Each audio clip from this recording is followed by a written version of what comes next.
Bonjour, ici Sinaï. Pour ce 4e volet, les infréquentables ont décidé de s'exporter et d'aller à Clermont-Ferrand, invités par l'association Cœur de Rue pour débattre sur la thématique de la perspective d'avenir des jeunes en France. Nous avons rencontré diverses personnes, nous avons récolté différents avis, notamment avec l'association Espoir de Femmes. La question qui en ressort est: les jeunes de province ont-ils les mêmes perspectives d'avenir que les jeunes de Paris? Les jeunes issus de l'immigration ont-ils les mêmes chances? À vous d'y répondre. À cette occasion, je vous rappelle qu'il y a le 2e tour dimanche des élections. Allez voter et à très bientôt. Bon visionnage. Infréquentable TV, on arrive à Clermont-Ferrand, donc on y go.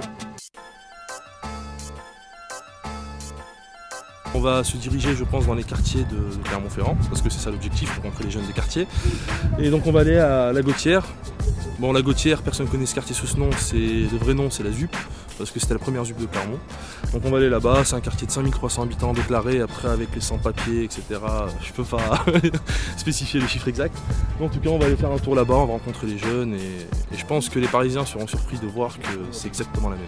On a la chance d'accueillir l'Arsène et on se dit qu'on peut avancer et qu'on peut faire beaucoup de choses avec ce genre de personnalité qui ne pense pas qu'à l'argent et qui pense autre chose, à l'avenir des jeunes. Et on a pu le voir, hein, il ramène des jeunes avec lui pour les faire sortir du quartier. Et quand on les entend, on voit directement que c'est sincère et que voilà, ils en ont marre du bitume, ils en ont marre du quartier, ils en ont marre. 2 jours, ça va pas être comme d'habitude. Ça change d'air, là. Vous le ressentez. Vous le ressentez directement quand ça change d'air. Déjà, l'air ici, elle est pas pareil. On dirait ici, l'air, elle est bien. Tu respires de la bonne air. Nous, l'objectif de l'association, c'est lutter contre les discriminations et promouvoir la culture urbaine. Voilà. Donc on a toujours ce double objectif de faire du rap, parce que le rap c'est la musique la plus censurée, la plus discriminée en France. Et à côté de ça, d'apporter quelque chose au niveau social, comme le disait Ali. Donc là, on va faire une petite conférence qui sera vraiment localisée dans le quartier de la Gautière, plus communément appelé la ZUP. On va faire ça avec les jeunes de ce quartier-là. Il y aura une discussion, je pense, conviviale, plutôt entre nous. Et j'espère qu'on pourra apporter quelques pistes de réflexion aux problèmes que subit la jeunesse des quartiers. Donc voilà, on a toujours un but social et on fait en sorte de ramener le maximum de monde possible pour pouvoir diffuser l'information au plus de personnes qu'on peut. Aucun jeune ne sera laissé sans emploi, sans formation, sans accompagnement. Pourtant, aujourd'hui, notre pays est lanterne rouge du chômage des jeunes, 21% de taux de chômage, 32% de hausse en un an. Afin d'ouvrir davantage les grandes écoles à la société, le gouvernement a proposé un quota de 30% d'étudiants boursiers. Mais ici, les quotas, on n'en veut pas. Nos parents, ils ont été traités de bicots, de bougnoules, de sales arabes, mais nous, on est partis à l'école, on sait lire et écrire. On va débattre, on va parler ensemble. Vous avez de la chance aujourd'hui, il y a plusieurs caméras, plusieurs médias pour vous donner la parole. Le but, c'est qu'il n'y ait pas d'insultes, qu'on sache s'exprimer. Concrètement, pour un gamin de 18 ans qui n'est pas sorti du quartier, qui n'a même pas vu comment ça se passait dehors, quel objectif il a réellement dans sa tête? Déjà, il faut le prendre, faut le sortir d'ici pour voir comment ça se passe à droite, à gauche, pour qu'il puisse avoir une ouverture d'esprit. Mais écoute, la ZUP, comment c'est exceptionnel, ce quartier, il est vraiment exceptionnel. Bon, écoute mon parcours. Je suis au collège La Charme, d'accord? J'habite en face en plus ce collège. Je vais au collège La Charme. Du collège La Charme au lycée La Charme, d'accord? Du lycée La Charme, j'arrête en terminale, j'en ai marre. Je me bouge, j'ai 18 ans, je dis j'arrête l'école, je pars. Je rentre en animation à la ZUP. Deuxième boulot, c'est un éducateur du quartier qui me l'offre. C'était pour, vous savez, ici il y a des chantiers agricoles. Troisième boulot, Michelin. D'accord? Et depuis, plus rien. Donc imagine-toi, j'ai pas bougé d'ici, mais tu vois ce que je veux dire? Vraiment, tu vois ce que je veux dire? Pourtant j'ai bougé en ville pour trouver Michelin. Je suis parti jusqu'en ville, je suis parti jusqu'à Star People, l'intérim. Mais ils m'ont renvoyé à côté de chez moi. Voilà, faut se déplacer. On peut pas vivre cloisonné comme ça dans un quartier. Au final, on s'enterre. Tous les jours, c'est la même. On voit tous les jours les mêmes têtes. À la fin, on n'en peut plus. Franchement, il faut tous qu'on en veuille à fond. Il faut qu'on accède à des postes qu'on n'aurait même pas eu l'espoir d'avoir il y a quelques années. Donc voilà, moi je pense qu'il faut être motivé et ambitieux aussi. Il ne faut pas baisser les bras. Il faut toujours frapper aux portes qui s'ouvrent à vous. Il ne faut jamais se laisser faire. Il faut aller calmement, poli, mais il faut revendiquer vos droits. Quand vous avez un droit, il ne faut pas lâcher l'affaire.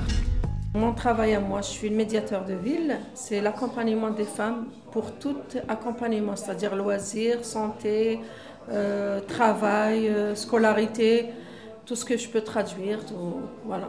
On se bat pour tout, on se bat pour le travail, on se bat pour les loisirs, on se bat.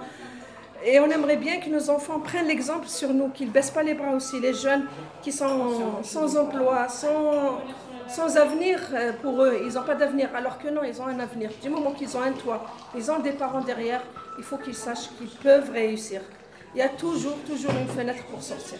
Et il faut découvrir l'autre. Quand on découvre l'autre, on n'a plus la peur au ventre.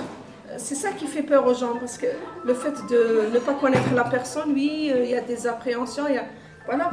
Et il faut se battre tous les jours, il ne faut pas baisser les bras. Le gars qui a jamais traîné avec un arabe et qui sait pas ce que c'est un arabe, et ben de ce qu'il a vu par la télé, de ce qu'il a vu à droite à gauche par les politiciens, il croit que l'arabe c'est une bombe, c'est un kamikaze, il veut pas traîner avec eux, il veut pas traîner avec lui, et c'est tout. Et le problème, il est beaucoup plus profond que ça, il est beaucoup plus profond qu'une recherche d'emploi, il est beaucoup plus profond qu'une demande de logement, il est beaucoup plus profond que d'être solidaire entre nous. Moi je connais des mecs, plein de rebeux, en Merco, en BM, en super bagnole, et ben tu peux tous les prendre, tous ceux qui sont mes potes, c'est des chefs d'entreprise. Et il n'y a pas de dealer, il n'y a pas de machin. Et moi je peux te dire 20 exemples. Mon premier boulot ça a été à Euro Disney, j'étais pâtissier, je dormais dans un camping. Aujourd'hui moi je suis cadre commercial, je gagne bien ma vie, j'ai pas de problème avec ça. Eh ben moi je suis désolé, Ce que je veux dire c'est que ton exemple il existe, il faut se dire il existe d'autres exemples. Mais le problème, c'est que la chance pour nous, elle est moins 10. Moins 10. Dans le restaurant, là, ça nous éclaire, il y a un handicap. Ben voilà, tu vois, quand tu pars à moins 10, pour arriver à 0, c'est déjà pas mal. Comment les choses vont changer? Juste quand il y aura des Arabes et des Noirs qui seront haut placés, qui seront placés partout. Voilà, c'est tout. C'est ça qui va faire changer la société française. Ouais, elle a raison, c'est vrai. Mais si on a bac plus 4, bac plus 5, après on se présente.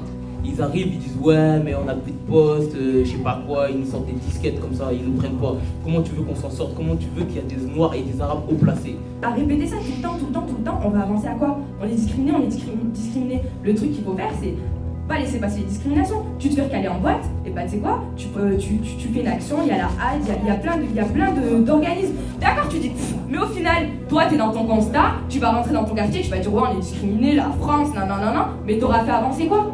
Toi, tu seras toujours dans la même situation. On t'a fermé une porte, pas de problème, vas-y, ferme-moi-en une. Il y en a une autre d'à côté qui est ouverte, d'accord? Et celle-ci, on me la ferme, bah c'est pas grave, encore une autre. Tu vois ce que je veux dire? C'est pas forcément qu'une histoire d'arabe ou de noir qui vont être au pouvoir ou autre chose comme ça. Il en faut.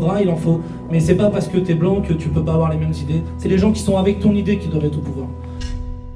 Dans un premier temps, je suis pas d'accord pour le système des quotas. Mais on est obligé de passer par là. Pourquoi? Parce que si on n'a pas des personnes au sein de l'administration, que ce soit au niveau des préfectures, des conseils régionaux, au niveau de certaines administrations, comme la CAF, la CRAM, la CEPAM, l'URSSAF, ou des genres de choses comme ça, si on a un quota où il faut des jeunes issus des quartiers et non de l'immigration, si on leur donne leur chance et que ce système de quotas fonctionne, et là, ils verront que ces gens-là sont des gens ouverts d'esprit, qui sont des gens qui veulent avancer, qui veulent essayer de faire quelque chose et qui essayent de donner un peu d'eux-mêmes pour rendre ces sociétés un peu plus chaleureuses et un peu plus fraternelles, on va dire. Moi, personnellement, si je m'entends pas politiquement avec quelqu'un, j'en ai rien à foutre, ça reste toujours un ami. Voilà. Mais on est d'accord sur 99% des trucs. 0,9, pardon, excuse-moi. Pour moi, ça serait égoïste de faire gagner qu'une seule personne, qu'un seul groupe pour l'avant-première de Kamel l'Ancien le 13 mars. Moi, j'aimerais faire gagner pour cette avant-première le groupe Rendek et Pinaps aussi. Moi, je pense que tu mérites d'aller plus loin. Inch'Allah, que les gens te suivent.